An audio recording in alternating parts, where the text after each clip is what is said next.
오늘 우리에게 주시는 하나님의 말씀은 시편 17편 1절에서 15절까지입니다. 여호와여, 의의 호소를 들으소서. 나의 울부짖음에 주의하소서. 거짓되지 아니한 입술에서 나오는 나의 기도에 귀를 기울이소서.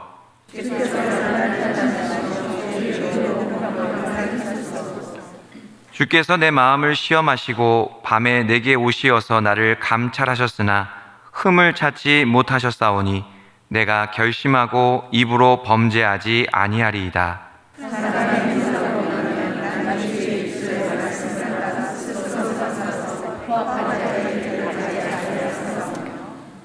나의 걸음이 주의 길을 굳게 지키고 실족하지 아니하였나이다.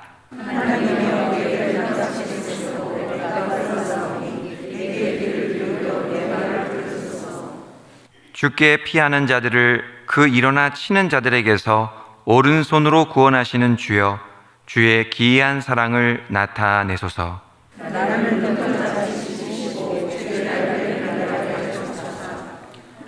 내 앞에서 나를 압제하는 악인들과 나의 목숨을 노리는 원수들에게서 벗어나게 하소서.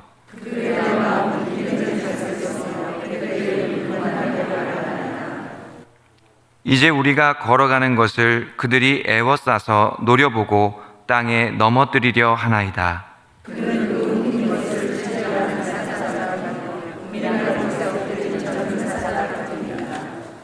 여호와여, 일어나 그를 대항하여 넘어뜨리시고 주의 칼로 악인에게서 나의 영혼을 구원하소서.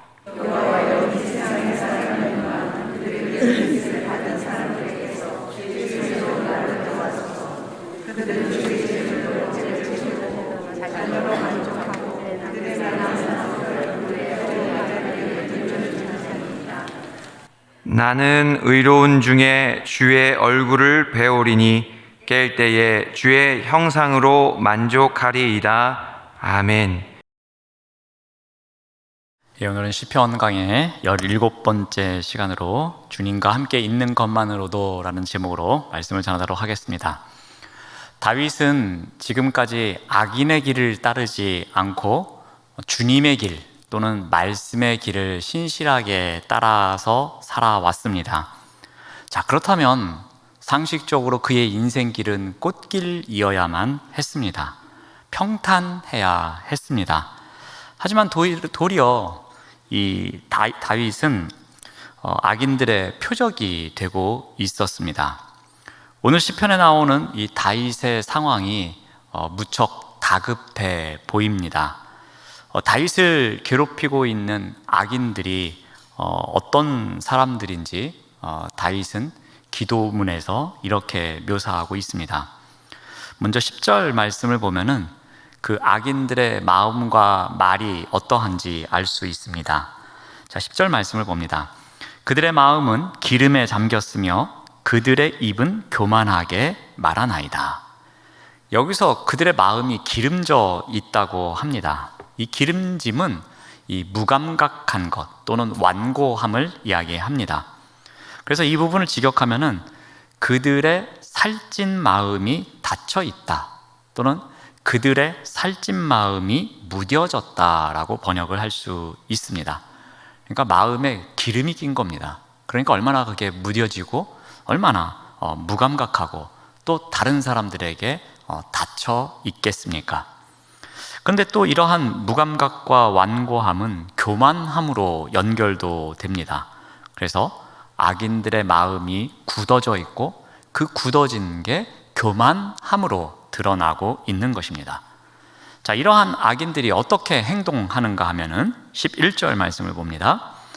이제 우리가 걸어가는 것을 그들이 애워싸서 노려보고 땅에 넘어뜨리려 하나이다 라고 기록합니다.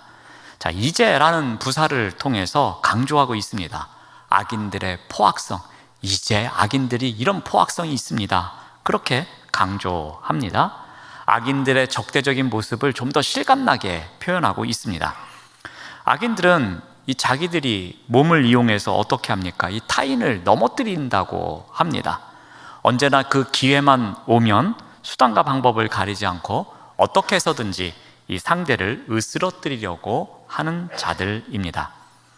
자, 이러한 악인들의 행동이 얼마나 무서웠으면 어떻게 비유하는지 봅니다. 12절 말씀입니다. 그는 그 움킨 것을 찢으려 하는 사자 같으며 은밀한 곳에 엎드린 젊은 사자 같다고 합니다. 이 다윗은 악인들이 마치 그 먹잇감을 잡아서 갈기갈기 찢는 그런 사자와 같다고 합니다. 또 이렇게 수풀에 살짝 숨었다가 초식 동물이 지나가면 잡아먹는 젊은 사자와 같다고 합니다. 그만큼 그들은 은밀하며 그리고 공격성이 잔인하고 그들에게 한번 당하면 헤어나올 수 없을 정도로 큰 상처를 받는 그런 사람들이 악인이라고 이야기를 합니다. 언제나 그들은 다윗을 압도하고 있으며 그들의 맹렬함과 잔인함이 아주 큼을 이야기합니다. 세상에는 의롭게 살려고 노력하는 사람들이 많이 있습니다. 또 그런 반면에 그들을 얕잡아보고 그들을 괴롭히고 그들에게 상처를 주고 그들에게 무엇인가 빼앗으려고 하는 또 악한 사람들도 있습니다. 다윗은 오늘의 기도문을 통해서 자신은 의롭게 살고 싶지만 자신을 끊임없이 괴롭히고 있는 대적자들이 있음을 한탄하며 기도하고 있습니다. 다윗은 자신의 그 억울함을 극복하기 위해서 하나님 앞에 간절히 기도하며 나아갑니다. 이렇게 완고한 마음을 갖고 있고 그래서 닫혀져 있는 마음을 갖고 있는 사람들, 그리고 그들의 말은 교만하고 상처를 주는 말을 하는 사람들이며 마치 맹수와 같이 행동해서 자신을 계속해서 집요하게 공격해서 힘들게 만드는 그런 악인들이 주변에 많은 세상에 살아가고 있었던 것입니다. 이런 악인의 위협에 직면해 있는 다윗은 이제 하나님께 기도를 합니다. 오늘 한번 다윗이 어떻게 기도했는지를 본문을 중심으로 한번 살펴보고자 합니다. 자, 먼저 이 나의 진실을 변호하여 주옵소서라고 기도합니다. 하나님, 저의 진실을 알지 않으십니까? 저의 진실이 이러하니 저의 진실을 좀 변호해 주십시오. 저를 좀 알아주십시오 라면서 기도합니다. 우리 1절 말씀을 봅니다. 여호와여, 의의 호소를 들으소서. 나의 울부짖음에 주의하소서. 거짓되지 아니한 입술에서 나오는 나의 기도에 귀를 기울이소서. 여기서 제가 빨간색 글씨로 표시를 해드렸지만 의의 호소, 나의 울부짖음, 나의 기도, 비슷하지만 조금 다른 표현으로 계속해서 반복하고 있습니다. 이 다윗의 상황이 얼마나 절박한지, 그리고 자신의 상황이 얼마나 억울한지를 강조하고 있는 겁니다. 하나님, 이 의의 호소를 좀 들어보십시오. 나의 울부짖음 좀 들어보십시오. 나의 이 절박한 기도 좀 들어보십시오 라면서 자신의 최선의 마음, 최고의 간절한 마음을 표현하고 있습니다. 여기서 의의 호소는 직역하면 정직함이라는 단어로 바꿀 수 있습니다. 그러니까 하나님, 제가 얼마나 정직한지 저의 말 좀 제발 좀 들어보십시오 라는 표현입니다. 저는 지금 잘못한 게 하나도 없는데, 저는 지금 이렇게 오해를 받고 살고 있는데, 제가 이렇게 누명을 쓰고 있는데 하나님, 저의 이 정직한 말 좀 한번 들어보시라니까요 라면서 하나님께 기도하고 있는 것입니다. 이 의의 호소는 정직하게 살아가면서 받고 있는 어떤 탄압, 핍박, 환난, 그러한 것까지도 포함하고 있는 것입니다. 그러한 가운데 또 나의 울부짖음이라고 표현합니다. 이 울부짖음에서 들려오는 억울함이 느껴지지 않습니까? 어려움을 당해서 정말 처절하게 울부짖고 있는 다윗의 심정이 느껴집니다. 그런데 하나님께서는 이 성도들이 부르짖는 이 울부짖음을 들으시는 분이라고 믿고 있기에 하나님께 저의 울부짖음 좀 들어보십시오 라고 기도하고 있는 것입니다. 우리가 알고 있는 다윗은 어떤 사람입니까? 이스라엘의 장군이었습니다. 그리고 사울 왕의 사위였습니다. 그리고 사울 왕과 이스라엘 나라의 충성을 다하는 사람이었습니다. 그러한 그가 전쟁터에 나갈 때마다 큰 승리를 얻습니다. 그런데 아이러니하게도 승리를 하면 할수록 그를 시기하는 사람들, 그를 질투하는 사람들이 더 많아지기 시작합니다. 사울왕은 이제 그에게 누명을 씌웁니다. 그리고 다윗을 잡아서 죽이려고 혈안이 되어 있습니다. 그런데도 사람들은 말합니다. 다윗이 잘못한 거야. 다윗이 틀렸어. 이 사울왕이 뭔 잘못이 있겠어. 에이, 저런 사람 빨리 잡아야 돼 라면서 사람들이 오히려 다윗을 비난합니다. 다윗이 배신자라고 말합니다. 다윗은 모든 부와 그리고 자신이 갖고 있었던 명성과 지위를 하루아침에 잃어버렸습니다. 이제는 누명까지 쓰고 도망자의 신세가 되었습니다. 어느 누구도 다윗의 말을 믿어주지 않고 다윗이 숨으면 그 지역에 있는 사람들이 사울 왕에게 또 보고를 해서 그 많은 군사들이 다윗을 잡으러 오곤 했습니다. 이런 상황 속에서 다윗은 어떻게 합니까? 하나님께 울부짖습니다. 호소합니다. 자신의 의로움 좀 알아달라고 이야기를 합니다. 만약에 하나님마저 나의 이 억울한 누명을 벗겨주지 않는다면 저는 살아갈 수가 없습니다 라는 고백입니다. 이제 거의 절벽에 선 겁니다. 모든 사람들이 나를 오해하고 있습니다. 사울왕이 나에게 뒤집어 씌운 이 누명이 진실인지 알고 있습니다. 그러니 하나님만이 이 진실을 알지 않습니까? 그러니 하나님께서 저의 누명을 벗겨주셔야 합니다. 이렇게 고백합니다. 그래서 그는 하나님께 어떻게 호소합니까? 2절 말씀을 봅니다.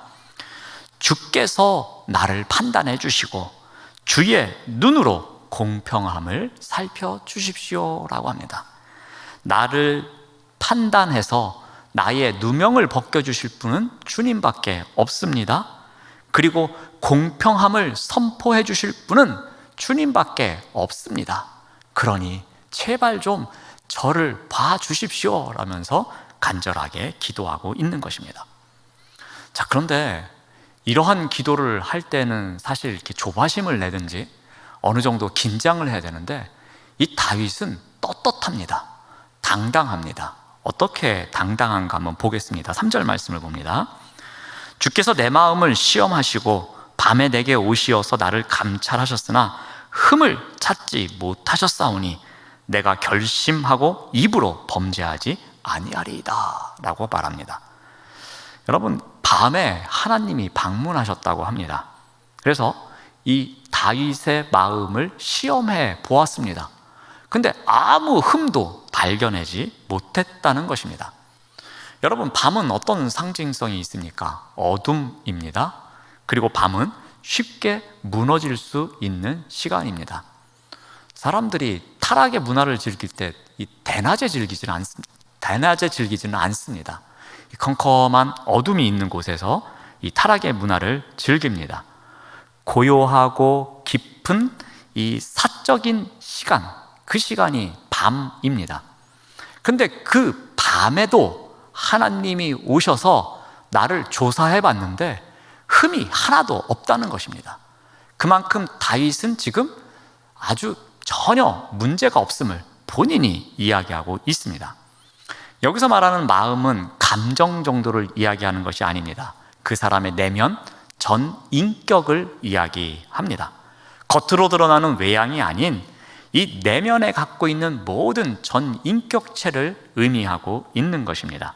그런데 하나님께서 오셔서 그것도 밤에 쉽게 타락하고 배신하고 죄에 빠질 수 있는 그 밤에 와서 시험을 했음에도 불구하고 이 다윗은 내면에 어떠한 흠도 없었다는 겁니다.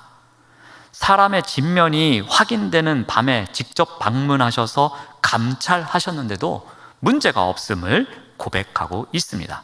그만큼 올곧게 말씀을 따라 살아온 다윗의 인생길, 그리고 그것에 대한 자신감이 묻어나고 있습니다.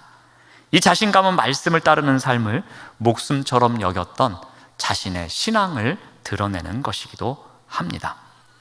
하나님 앞에서 정직한 삶을 살아왔기에 하나님 앞에서 더욱더 강력하게 호소할 수 있는 것입니다. 하나님, 제가 이렇게 의롭게 살아왔습니다. 그러니 하나님, 제발 좀 하나님이 공평하게 정의롭게 좀 잘 좀 재판해 주십시오 라는 그런 의미가 담겨져 있습니다. 또한 이렇게 말합니다. 4절 말씀을 봅니다. 사람의 행사로 논하면 나는 주의 입술의 말씀을 따라 스스로 삼가서 포악한 자의 길을 가지 아니하였습니다 라고 합니다. 그러니까 주님의 말씀의 길을 걸어왔지 이 포악한 자들의 길을 따라오지 않았음을 이야기합니다. 그래서 주의 입술에 말씀이 있는 길, 그리고 포악한 자의 길을 대조하면서 자신이 어떻게 살아왔는지를 더욱더 강조하고 있는 것입니다. 또 5절 말씀에도 이렇게 이야기를 합니다. 나의 걸음이 주의 길을 굳게 지키고 실족하지 아니하였다고 이야기를 합니다. 그러니까 1절 내용에서 이야기한 기도문을 계속해서 반복해서 강조하고 있는 것입니다. 내가 악인의 길을 절대로 따르지 않고 주님의 길, 그 말씀의 길을 신실하게 따라 살아오고 있었음을 고백합니다. 그러니 주님, 제발 좀 나의 진실을 변호하여 주십시오 라고 기도합니다.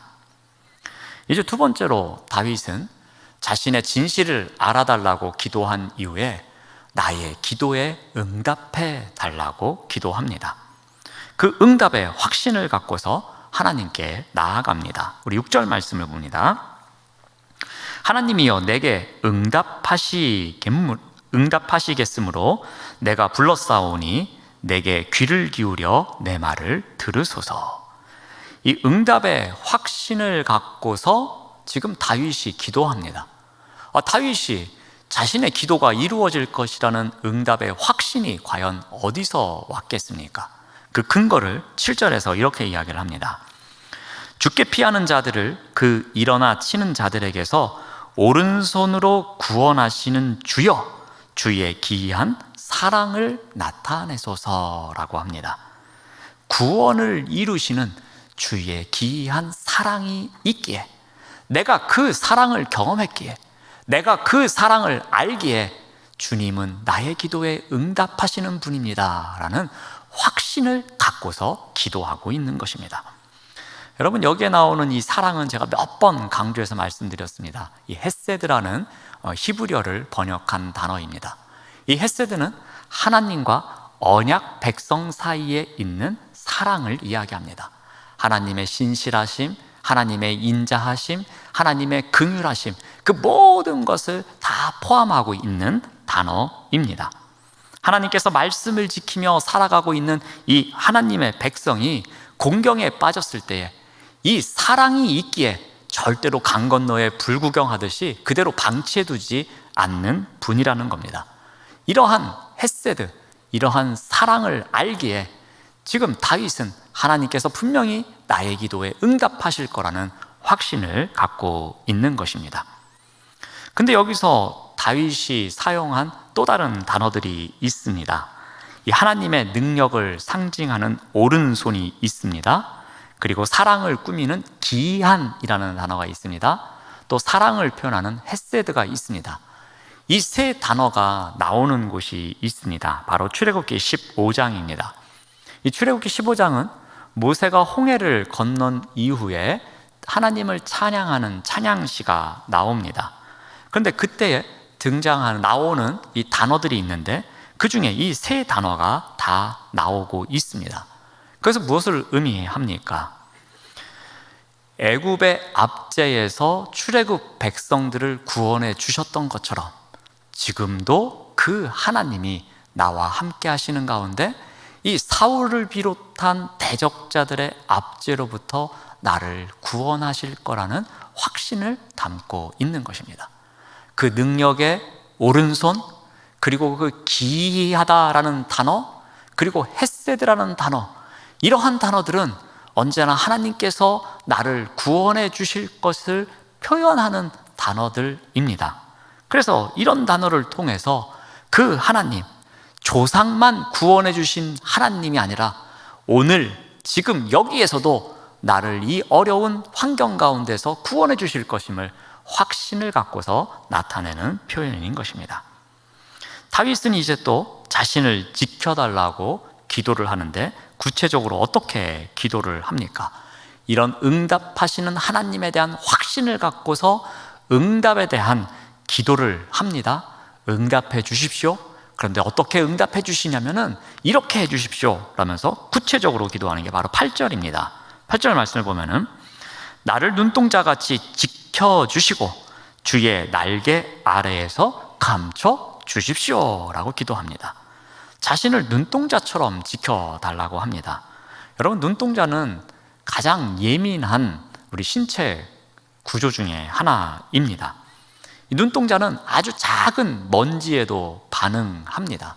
그리고 조금만 건조해도 또 눈물이 나기도 하고, 앞에서 살짝 어떤 동작만 있어 눈을 깜빡거릴 정도로 이 눈은 매우 예민하게 반응을 합니다.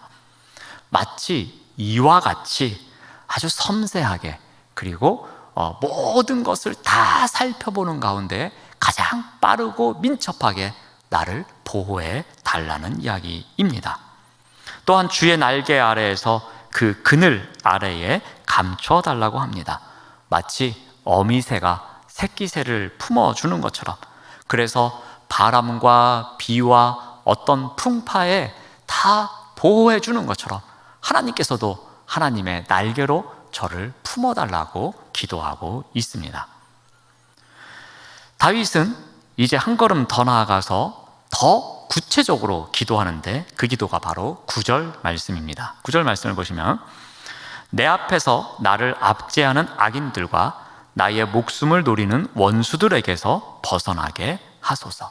그러니까 앞에서 눈동자처럼 저를 지켜주시고 주님의 날개의 그림자 안에 저를 품어주시는데, 이제 그렇게 보호해 주시는 모습을 통해서 구체적으로 무슨 일을 해줘야 되느냐? 나를 압제하고 있는 악인들과 나의 목숨을 노리고 있는 원수들로부터 벗어나게 해 달라는 것입니다. 하나님의 날개 아래 보호해 주심이 곧 이들로부터 벗어날 수 있음을 이야기하는 것입니다. 출애굽의 구원이 과거의 사건으로 끝난 것이 아니라 지금 일어나는 것처럼 하나님께서 그 사랑과 그 모든 능력으로 함께 해주셔서 나를 덮어주셔서 나를 품어주셔서 그 원수들로부터 벗어날 수 있도록 해달라는 것입니다. 그래서 다윗은 지금 내게 응답해 주십시오 하면서 그 응답에 구체적인 기도를 하고 있습니다. 이제 마지막으로 다윗은 어떻게 기도하는가 하면은 여호와여 일어나소서라고 기도를 합니다. 우리 17장 13절 말씀을 봅니다. 여호와여 일어나, 바꿔 말하면 여호와여 일어나소서라는 표현입니다. 시편 3편 할 때에 이 부분 제가 한번 또 설명을 드렸습니다. 그러니까 시편에 여러 번 반복해서 나오는 표현입니다. 다시 한번 복습을 해보면 이 표현은 이 시편 시대에 처음 나온 것이 아닙니다. 이 광야 시대에 모세가 하나님 앞에 기도했던 표현이기도 합니다. 그때 말씀을 한번 다시 보면 민수기 10장 35절 말씀을 참고로 봅니다.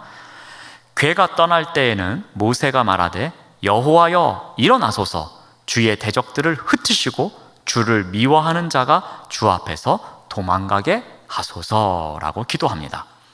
다윗은 시내산에서 이 하나님의 임재의 상징인 언약궤가 떠날 때의 상황을 이야기한 표현입니다. 그런데 그때 그 상황 가운데 자기의 조상들에게 베푸셨던 그 하나님의 은혜가 현재에도 함께하기를 바라는 기도였습니다. 이렇게 하나님의 행하신 일을 기억하면서 이 현재의 상황 가운데로 그 하나님을 초청하며 하나님 이제는 일어나십시오, 이제는 우리와 함께 하십시오 라면서 간절히 외치고 있는 것입니다. 다윗도 지금 이러한 기도를 하고 있습니다. 자, 그러면서 그가 무엇을 추구합니까? 지금까지는 악인들의 행동을 조용히 보고만 계셨지만 이제는 제발 좀 보고만 있지 말고 뭔가를 좀 움직여 달라는 겁니다. 보좌에만 앉아 계시지 말고 좀 천군 천사를 보내주시든지 아니면 어떻게 해서든지 나를 구원해 달라고 강력하게 호소하고 있는 것입니다. 그래서 바울은 대적자들을 물리쳐 달라고 구체적으로 기도하면서 이렇게 합니다. 13절 말씀을 봅니다. 그를 대항하여 넘어뜨리시고 주의 칼로 악인에게서 나의 영혼을 구원하소서라고 합니다. 악인이 여전히 자신을 괴롭히고 있습니다. 하나님의 백성을 향하여서 대적하고 있습니다. 그런데 다윗이 기도합니다. 다시는 그 악인이 힘을 쓰지 못하도록, 다시는 자신을 괴롭히지 못하도록 넘어뜨려 달라는 것입니다. 여러분 혹시 유도 경기나 태권도 경기나 이런 격투기 경기를 보신 적이 있으십니까? 이 유도에는 한판승이라는 게 있습니다. 업어치기를 해서 제대로 상대편이 이 등으로 떨어지게 되면 이 한판승입니다. 그냥 그 순간에 경기가 끝나는 것입니다. 바로 지금 다윗이 기도하는 것은 그와 같은 현상을, 그와 같은 모습을 염두에 두고 기도하고 있는 것입니다. 이렇게 끊임없이 집요하게 나를 괴롭히고 있으니 앞으로는 나를 괴롭히지 못하도록 그냥 한번 넘어뜨려서 끝장내 달라는 그러한 소망이 담겨져 있는 것입니다. 악인의 기세를 제발 좀 꺾어 달라는 것입니다. 그래서 다윗은 세 번째로 이렇게 기도하는 겁니다. 여호와여 일어나소서, 그래서 악인을 꺾어 주십시오 라고 기도합니다.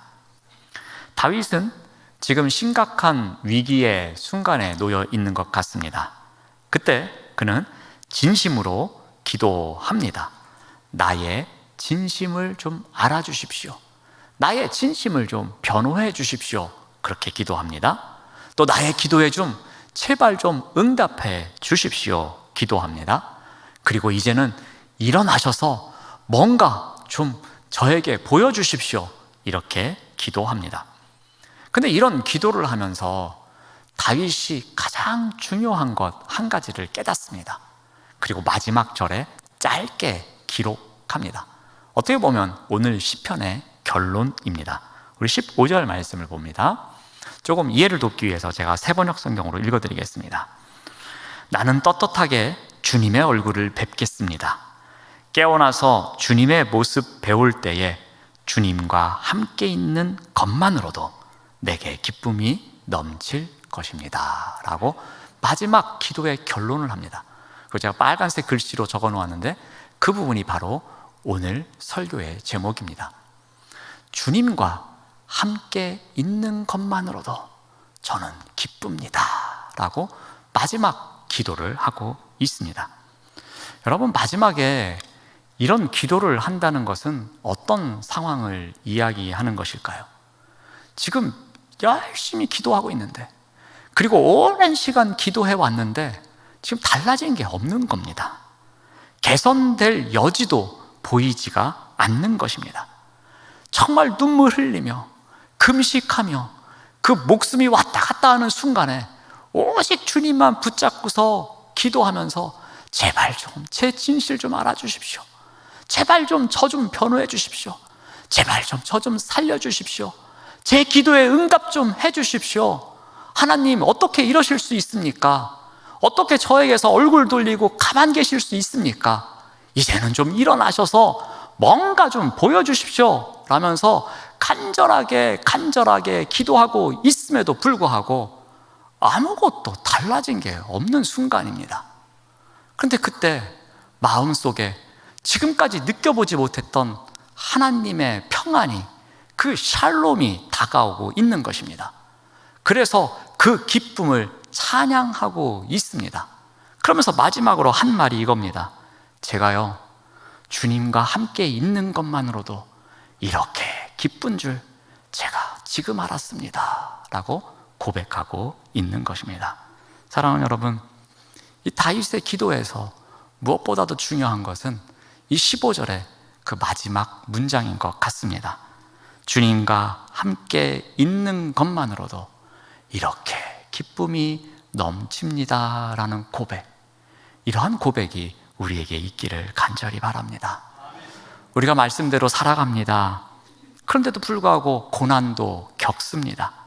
그런데 그때마다 우리가 놓치지 말아야 될 것은 우리에게 은혜를 베푸시는 그 주님, 그래서 그 이전에 있었던 고난도 이기도록 도와주시고, 그리고 내가 기뻐할 수 있도록 인도해 주셨던 그 주님, 그 주님과 함께 있는 것만으로도 내가 감사할 수 있다는 그 고백, 그 진정한 기도의 기쁨이 우리에게 있어야 할 것입니다.